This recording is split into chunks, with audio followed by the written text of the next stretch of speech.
हरित अरावली कार्य योजना पुस्तिका भी कृपया ले आए।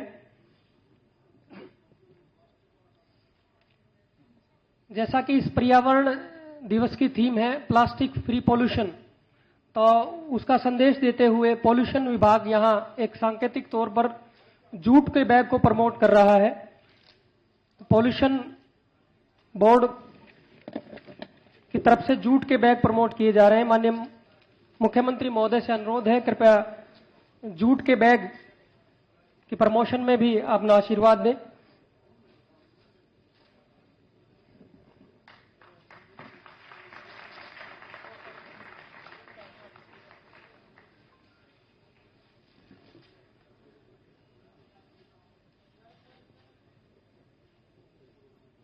बहुत बहुत धन्यवाद सर। ये राज्य स्तरीय कार्यक्रम इस दादरी जिला में मनाया जा रहा है, उसके लिए मैं माननीय मुख्यमंत्री महोदय श्री नायब सिंह सैनी जी का बहुत बहुत धन्यवाद करता हूं। ये पॉल्यूशन विभाग की तरफ से आज जूट के बैग प्रमोट किए जा रहे हैं।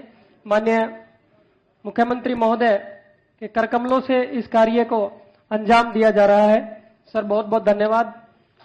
ये दादरी जिला सर इस पर्यावरण दिवस के लिए बहुत उचित स्थान है जो आपने चुना, जिसके लिए मैं आपका धन्यवाद करता हूं। मैं बताना चाहूंगा, दादरी पुराने समय में घना वन क्षेत्र रहा है। यहां केवल एक झील होती थी और उस पर केवल एक संत बैठते थे जिनका नाम स्वामी दयाल होता था। और आप सबको मैं दोनों हाथ जोड़ करके राम राम करता हूं। ये चरखी दादरी ऐतिहासिक नगरी है और मुझे ये खुशी भी हो रही है, गर्व भी हो रहा है कि आज विश्व पर्यावरण दिवस के अवसर पर जो मोदी जी ने एक अभियान शुरू किया था, एक पेड़ मां के नाम,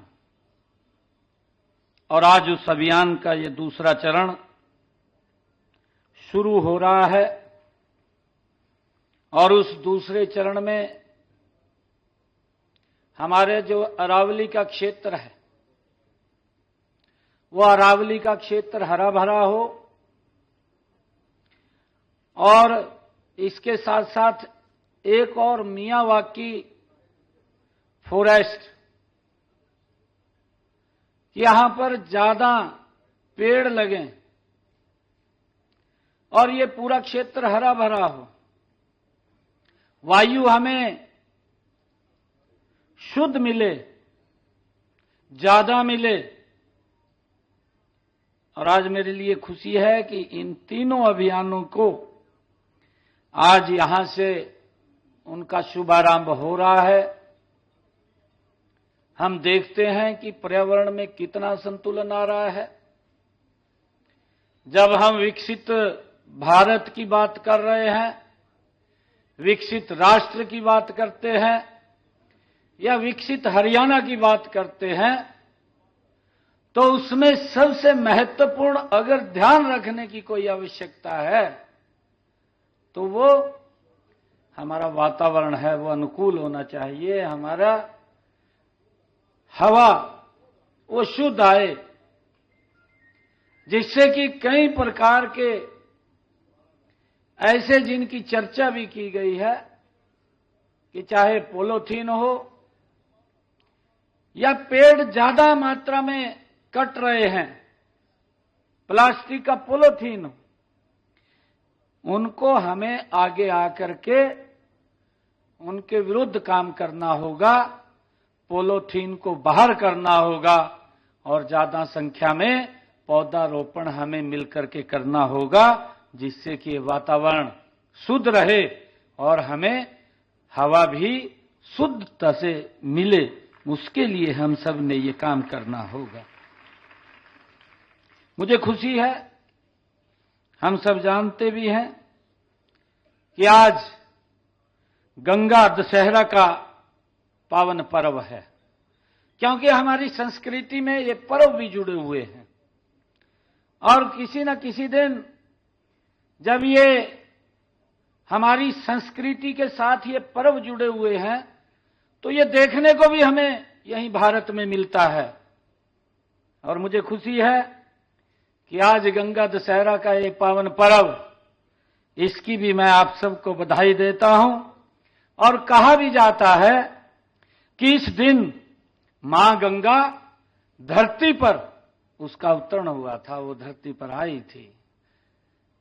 मुझे ये भी खुशी है कि मैं आप सबको विश्व पर्यावरण दिवस और गंगा दशहरा की बहुत बहुत हार्दिक शुभकामनाएं और बधाई देता हूं। मुझे ये भी खुशी है कि जब हम पिछले वर्ष विश्व पर्यावरण दिवस हमारे देश के यशस्वी प्रधानमंत्री आदरणीय नरेंद्र मोदी जी ने इस अभियान की शुरुआत की थी, एक पेड़ मां के नाम, और उनका कहना था कि जितना सम्मान हम अपनी जन्म देने वाली मां को करते हैं, उतना सम्मान जो हमारी भारत माता है हम उसको उतना ही सम्मान करते हैं, क्योंकि जब हमारी माता हमें पालन पोषण करती है, ये धरती माता भी हमारा पालन पोषण करती है। मुझे खुशी है कि हम सबको मिलकर के अपनी मां के नाम एक पौधा अवश्य हमने लगाना चाहिए, उसकी परवरिश भी करनी चाहिए। और आजकल क्योंकि कई प्रकार के ऐसे पौधे हैं, हमने उसके बारे में चर्चा भी किया है कि वो पानी पीने का भी ज्यादा काम करते हैं, पानी की बड़ी समस्या आ रही है। परंतु आजकल ऐसे पौधे हैं, फलदार पौधे हैं, छायादार पौधे हैं, जिनके लगाने से पानी भी खूब बरसता है। हमें ऐसे पौधों को लगाना चाहिए और उसकी व्यवस्था भी हम समय समय के ऊपर करते रहते हैं। पिछले वर्ष हमने जो इस अभियान में जो पौधे लगाने का हमने एक आंकड़ा रखा है, वो 1,87,00,000 पौधे इस वर्ष हमने नए पौधे लगाने का आंकड़ा वो लिया है, जबकि पिछले वर्ष का आंकड़ा था 1,60,000 और दूसरे चरण के अंदर हमने इसका जो लक्ष्य है वो 1,82,000 का है, और हमने पिछले वर्ष का जो आंकड़ा था उस आंकड़े को क्रॉस करके हरियाणा प्रदेश के अंदर ज्यादा पौधे लगाने का काम वो हमने किया है। और आज मुझे ये भी खुशी है कि हमने आज इस पर्यावरण दिवस के अवसर के ऊपर, क्योंकि पर्यावरण को जब हम पॉलीथीन की हमारे मंत्री जी बात कर रहे हैं और प्लास्टिक मुक्त होना चाहिए। अगर हम आजकल, क्योंकि जो पानी की बोतल भी है, ये पानी की बोतल में पानी तो हम पीते हैं, ट्रेंड भी है भी पानी की बोतल में पिएंगे, घर वाला पानी नहीं पिएंगे, परंतु उस बोतल के अंदर ये नहीं पता 1 साल से पानी वो रखा है, आपको तो मालूम नहीं है, और वो कितने दिन धूप में रखा गया है, वो 1 महीना रखा है, 15 दिन रखा है। जब वो अपनी एक हीट के ऊपर पानी जाता है, क्योंकि वो प्लास्टिक की बोतल में है, और प्लास्टिक की बोतल का वो दुष्परिणाम आपको बताया भी है कि अगर एक पॉलीथीन को जलाएंगे तो उसमें से कितना पोल्यूशन निकलेगा, कितना धुआं निकलेगा, वो भी हम सबको ध्यान में है। परंतु उसके कहीं ना कहीं जब वो गर्म होती है तो उसके कीटाणु पानी के अंदर मिक्स हो जाते हैं, और जब वो पानी में मिक्स होते हैं कहीं ना कहीं हमारे शरीर के ऊपर भी धीरे धीरे करके वो दुष्प्रभाव डालते हैं। और हमें इस बात को लेकर के आज सचेत होने की आवश्यकता है। आज हमने 5 इलेक्ट्रिक बसें जो धुआं रहित, उनको हरी झंडी दिखा करके आज यहां से रवाना किया है। हमने पिछले दिनों अपने संकल्प पत्र में कहा था कि हम 11 नगर निगमों में हरियाणा प्रदेश के अंदर जो शहर के अंदर चलने वाली बसें हैं, जिनको लोकल बसें कहते हैं, वहां पोल्यूशन ना हो, शहर के अंदर पोल्यूशन कम मात्रा में हो। हमने ये टारगेट रखा था कि हरियाणा प्रदेश के अंदर 11 नगर निगमों में हम 375 इलेक्ट्रिक बसें देंगे। आज उसकी हमने ये पिछले दिनों शुरुआत की है। हमने इससे पहले भी जो पीछे 9 शहरों के अंदर इस सिटी बस सेवा के तहत लगभग 45 बसें पिछले दिनों अलग अलग इन नगर निगम क्षेत्रों के अंदर भेजने का काम किया था।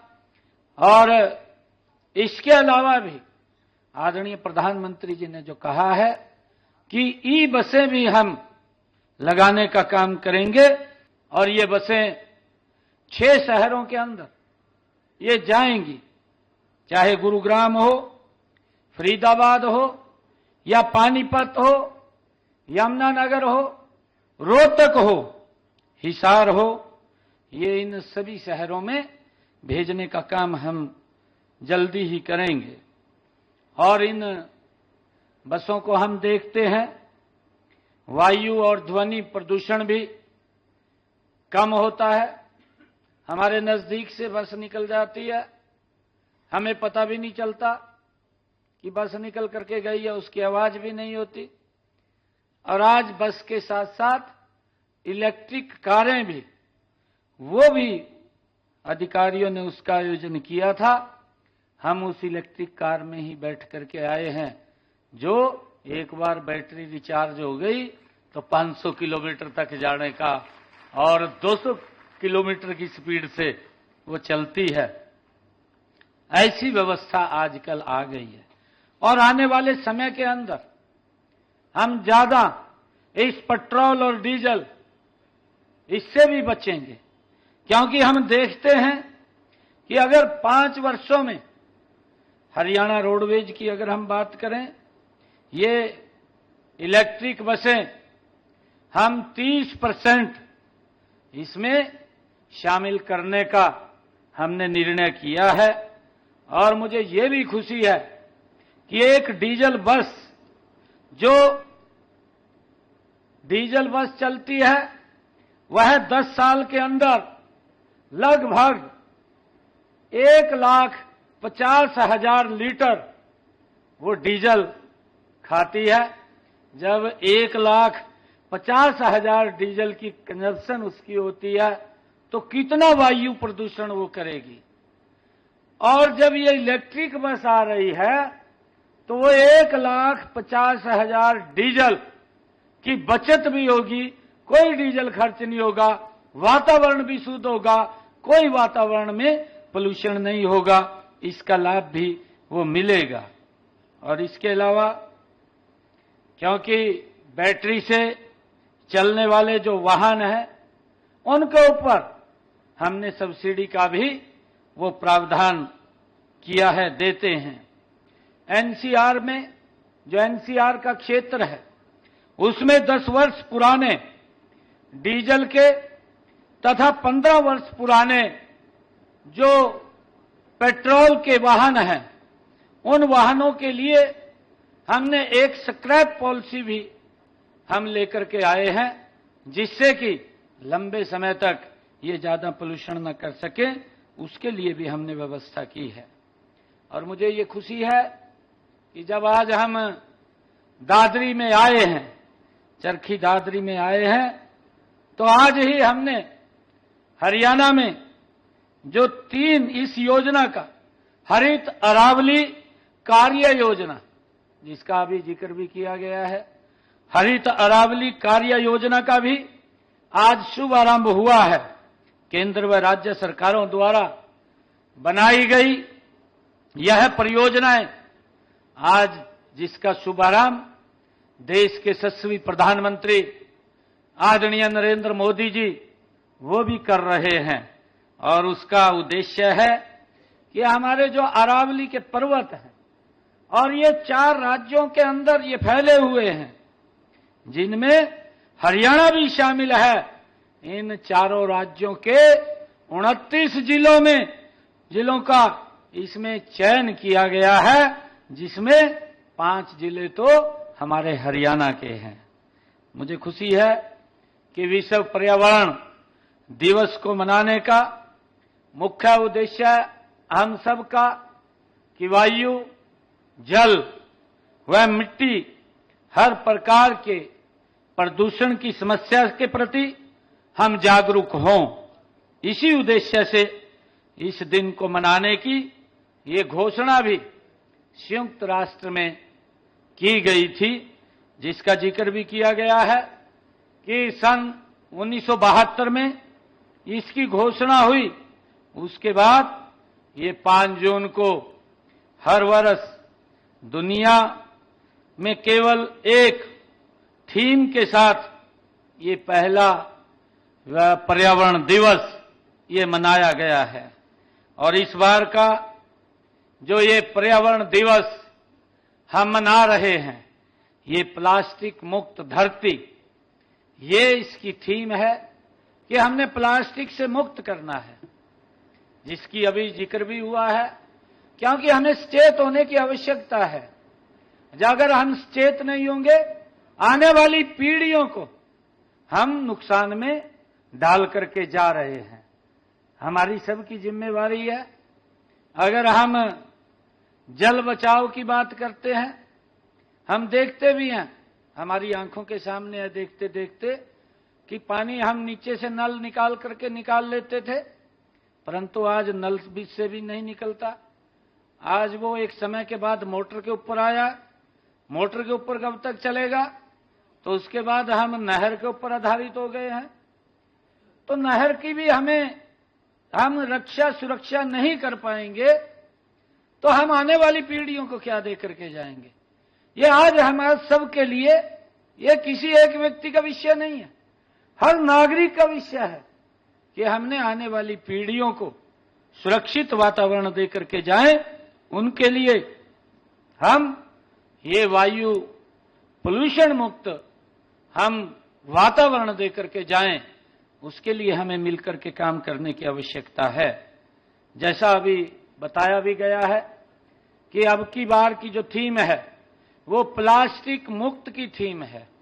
प्लास्टिक मुक्त धरती, कि कहीं पर भी प्लास्टिक नहीं नजर आनी चाहिए, चाहे हाथ में है और चाहे वो हम बोतल के अंदर या किसी अन्य सामान के अंदर उसका यूज करते हैं, तो उसका यूज हम ना करें, ऐसा संकल्प लेकर के हमें आगे बढ़ने की आज आवश्यकता है।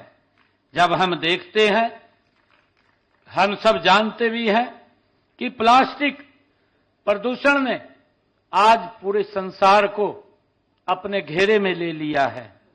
अगर हम देखते हैं, लाखों टन प्लास्टिक कचरा धीरे धीरे समुद्र के अंदर जा रहा है, हम ये भी देख रहे हैं, और धरती के गर्भ तक पहुंच रहा है, जिसकी चर्चा अभी की है कि अगर एक प्लास्टिक का पॉलीथीन, उसको गलने में 400 साल लगते हैं, और 400 साल के बाद गलने के बाद भी वो क्या वहां की स्थिति पैदा करेगा कि वहां पर कोई पेड़ भी उगेगा या नहीं उगेगा, उसको बंजरी कर देगा। वो किस प्रकार की स्थिति हमारे सामने खड़ी होगी आकर के। तो मेरा आग्रह है कि अब भोजन में भी शामिल होकर के मानव ही नहीं बल्कि अन्य प्राणियों के स्वास्थ्य पर भी इसका बहुत बुरा असर वो पड़ता है। उसके लिए हम सब ने आज जागरूक होने की आवश्यकता है। हमारा मानना है कि जब तक हम प्लास्टिक कचरे पर वैश्विक स्तर पर हो रहे दुष्प्रभावों के बारे में नहीं जानेंगे, तब तक उसके निपटान के बारे में भी हम नहीं सोच सकेंगे। इसी को ध्यान में रखते हुए प्रकृति को प्लास्टिक मुक्त बनाने का ध्यान केंद्रित किया जा रहा है, और इस प्लास्टिक प्रदूषण को खत्म करने के लिए विभिन्न कदम भी उठाए जा रहे हैं।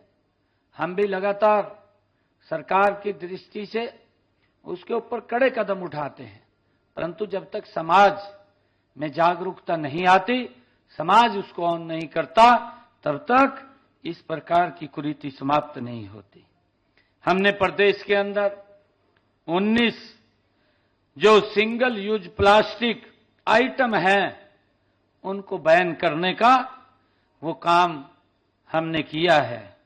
साथ ही 120 mm मोटाई की प्लास्टिक थैलियों को पर भी हमने बैन लगाया है, ताकि वो बाजार में भी ना आए।